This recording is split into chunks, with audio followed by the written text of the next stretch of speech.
guys, Willie here with W.T.F car reviews, and today we're going to be reviewing the all-new facelifted 2024 Honda Ridgeline Black Edition. And big thanks to Joe and Alex at Ocean Honda in Port Richey, Florida for helping make this review possible. I'll leave a link to your inventory below, and if you're looking for a new car, SUV, or truck in the Port Richey, Tampa area, I would definitely recommend checking these guys out. And as for Joe or Alex. And for those of you guys who don't know, the Ridgeline has been Honda's mid-size unibody pickup since 2006. The second generation Ridgeline that you see here was released in 2017, and for 2024, the Ridgeline gets a well-needed facelift, giving us a new grille, new tailgate design, and a wider center console. All trims are now available with the HPD Honda Performance Development Package, giving us black accents, HPD graphics, and HPD specific wheels. Honda also added a more rugged Trail Sport trim, which gives the Ridgeline beefy General Grabber all-terrain tires, skid plates, among other off-road goodies.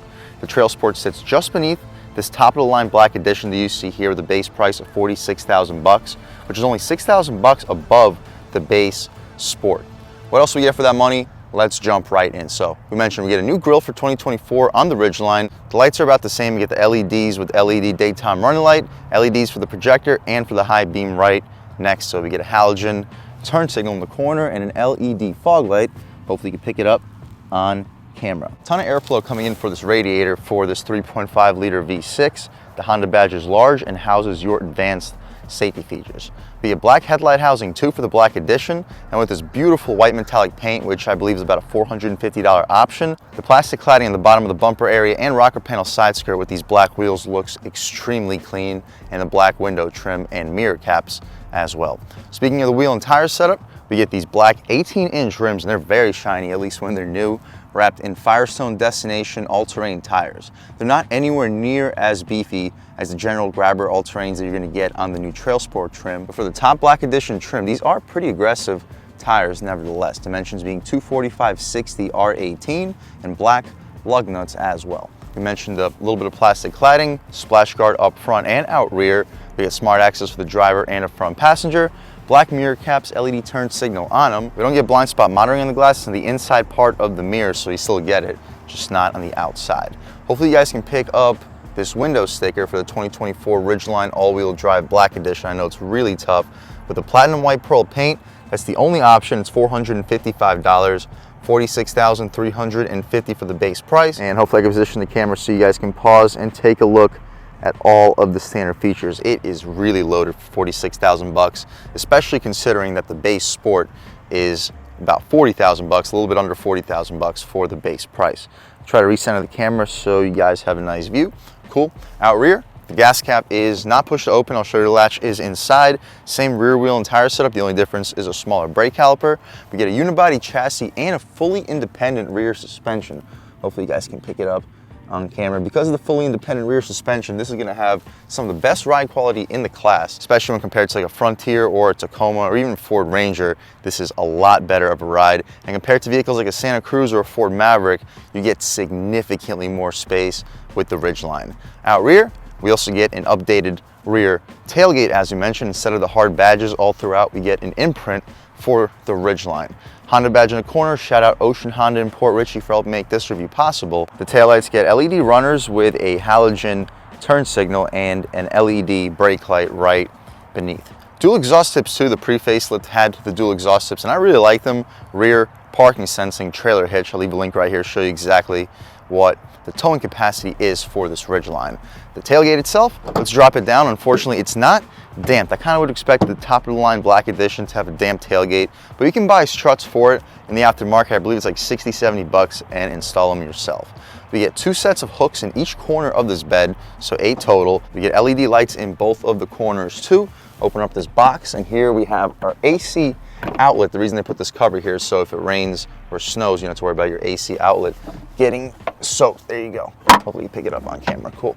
We can shut this thing right up. There we go. Cool. And the coolest part about this Ridgeline is this little in-bed trunk, which we'll check out in one second. Another thing I want to mention, these wheel wells don't really protrude at all, giving us basically a flat bed, so we can really use every inch of it. Underneath it, let's check it out, we have a damped liftable trunk area with a spare tire in here too, with a jack and a massive storage compartment. I'll leave a link right here to show you exactly how many cubic feet is in here, but you can fit probably 2 or 3 suitcases in here. All your car accessories, shopping trips, everything can be covered and hidden from outside elements. We can lift this tailgate right up though. We mentioned the dual exhaust tips, and speaking of the dual exhaust tips, let's fire up this 3.5 liter V6 and hear how she sounds.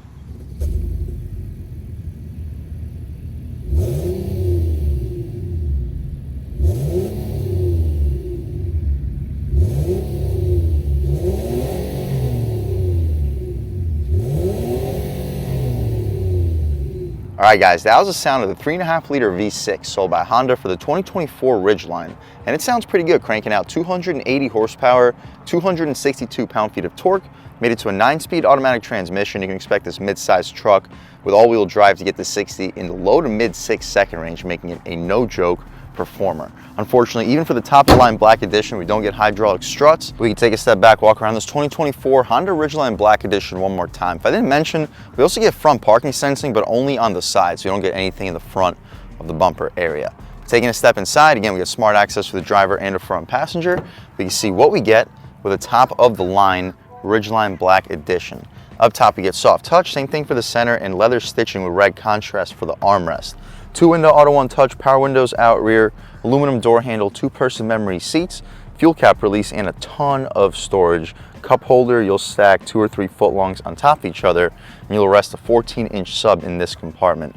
The seats, we get red perforation and we get red contrast stitching all throughout this interior. The seats say Black Edition on them. They're fully adjustable, 2-way lumbar. You can recline, drop, lift, and slide the front seats. Taking a step inside, we can really check it out. So foot on the brake, engine start, stop, and everything fires right to life. So for the most part, this interior is very similar to what you get from a Honda Passport. The steering wheel is solid. We don't get 10-2 bolstering notch, but red contrast stitching, 9-3 fits great. We get 3 spokes down below. The horn area is rubberized. The horn itself, wow, really loud and aggressive. People should be definitely getting out of your way. We don't get dual pane windows, but it's a thick single pane of glass. I like how Honda gives us this additional glass, helping us out with our visibility even more. On the left side, we have volume and skip, home, and the adjustments for the infotainment with voice commands right next to it. On the right side, heated steering wheel, radar cruise control, and our lane keep assist. Paddle shifters controlling the 9-speed auto. The stocks have a really satisfying click. Auto headlamps, auto high beams, fog lights, no rain sensing wipers unfortunately. I kind of wish the top trim had those. Tilt and telescoping steering wheel, econ mode, power folding mirrors, 4-way adjustable. You can turn on or off your AC outlet, cargo light, heated windshield, forward collision alert, traction control you can disable. You can turn off the parking sensors and a lane keep assist. Hopefully you get a good look at the pedals. Parking brake with the hood latch right next to it. The dashboard is all soft touch trim with stitching, premium audio system, 9-inch touchscreen. Navigation is standard on the Black Edition trim. The response is pretty good. The zoom in function is decent, not quite as good as just the moving around function, but it's solid, definitely can't complain, and you can see your coordinates and elevation as well. The home screen, you can see everything that we have available. Vehicle settings, trip computer, we can check those out real quick. Vehicle settings include all of these. You guys can pause and take a look. Awesome. You can also adjust the audio. We have the premium audio, as we mentioned, with a subwoofer. It's an 8-speaker system. My personal favorite screen to look at all times would probably be the trip computer or the navigation. We'll leave it in the trip computer for the purpose of this review. The materials in the center of this dashboard are all soft touch, dual zone automatic climate control up front, and a separate 3rd zone climate out rear. Heated and ventilated front seats, that's a big reason to go with the Black Edition, and a ton of storage here and a wireless phone charger down below. USB-A and C port, 12-volt 2, cool. 2 cup holders, you'll fit 24-ounce water bottles in there. The gear selector for the 9-speed automatic transmission. Backup camera will check it out. Not the best resolution, but we get guidance lines and trajectory, and you can see everything that you need to see. Check out our different overall views as well. This is my personal favorite, so we'll leave it there. Throwing it back to park, and we return right back to our previous screen. We get drive and sport mode for the gear selector. Beneath that is our drive mode selector. We don't get sport, unfortunately, but we get normal, snow, mud, and sand. We'll leave it in normal for this review. And you can also turn off the auto engine start stop. Cool. The center console has been updated for 2024. We get red contrast stitching, and it's wider. It almost feels like a full-size truck when it comes to the console size, and the actual center console space inside is huge. You'll fit a 6-pack of 1-liter bottles. You'll probably fit 3 or 4 2-liters in there. Coin slot too. Definitely can't complain. The glove box, hard plastic. It's not damped either, but it's decently spacious. You'll fit probably 20 license plates. You'll easily fit a pair of shoes, maybe squeeze a third shoe in there as well. You get a frameless auto-dimming rear view mirror with 3 garage home link settings on it. Rollover warning. The interior lights are LED. We can open up our 5th window out back too. That's an appreciated feature, especially having it power, not manual like the Santa Cruz, which even on the top limited trim does not have a power opening 5th window. Anyway, we also get a sunroof here, which is also pretty cool. Opens up decently quickly. See if it goes out any further. It does not. But almost to the end of the front row, we can poke our way out of here. Pretty nice day today in Port Richey, Florida. Sunny and 64 degrees according to this 2024 Ridgeline.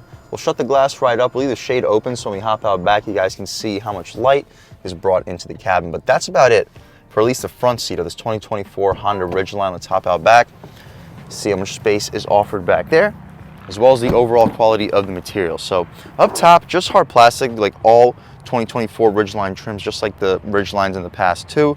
We get soft touch, leatherette trim for the armrest. No auto on touch area, but it's still, of course, a power window. We don't have a bottom tier of storage, but up top you get a cup holder. You'll fit a wallet, a phone right next to it. Aluminum door handle. The seats themselves still have the red perforation just like up front. They're decently bolstered for a back seat of a pickup. We can lift this handle and lift these seats right up. We have a flat floor, but this hump in the middle, it'll probably prevent you from laying a sleeping bag back here. But you can throw a couple dog beds and have your dogs stand or lay in this Ridgeline and not have to worry about a ton of hair or rips and tears on these really nice leather seats. To drop the seats down, you just pull this handle again and that leg automatically falls and relatches itself, taking a step inside. I'm a little bit over 6 feet tall, sitting behind my seat settings, and I still have about 2-3 inches of knee room, competitive with the mid-size segment. Headroom, about an inch, inch and a half. They give us a little bit of a cutout to make up for the pretty high seating position. I kind of wish they lowered the seating position a little bit, but really can't complain. It does give you a very commanding view. You can see like directly over the driver's head. That's how high we're sitting up. We mentioned a full 3rd zone climate control with heated seats, 2 USB-C ports, and an additional 12 volt. We get mat pockets behind both the front seats. I apologize for the glare. The sun is just beaming on the side of this vehicle. We'll wrap things up real quick. There's a string to pull out the center console armrest, and there's a ton of space for both passengers. With 2 cup holders, you'll fit 16-ounce bottles in there. Good spot for a phone or a wallet. Cool, the interior lights back here are not turned on. All right, there we go. Now they are. Does not appear to be LED though.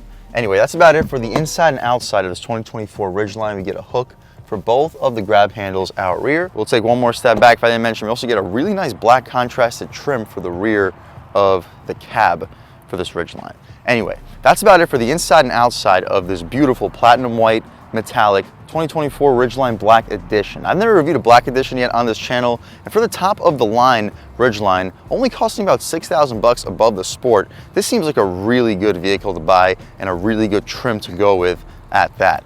Performance-wise, let's take this 2024 Ridgeline Black Edition out for a drive and see what it's got. All right, guys, now just about seen everything we need to see with the inside and outside of the all-new 2024 Honda Ridgeline Black Edition. Let's take it out for a drive and see what it's got. My first impressions off-roading. Again, these aren't the beefiest tires you can get on the Ridgeline now. The Trail Sport with the general grabbers is definitely a lot more aggressive than what we have here, but even here, off-roading, big bumps, feels really, really capable. We reviewed a Passport Trail Sport on this channel, and this feels really almost just as beefed up as that. Like over the big bumps, rides over it like nothing. The throttle response is great. Hondas are pretty much known for their great throttle response. Handles the bumps really well too. Brakes feel nice. We can take a step out here, lean into it about a third of the way.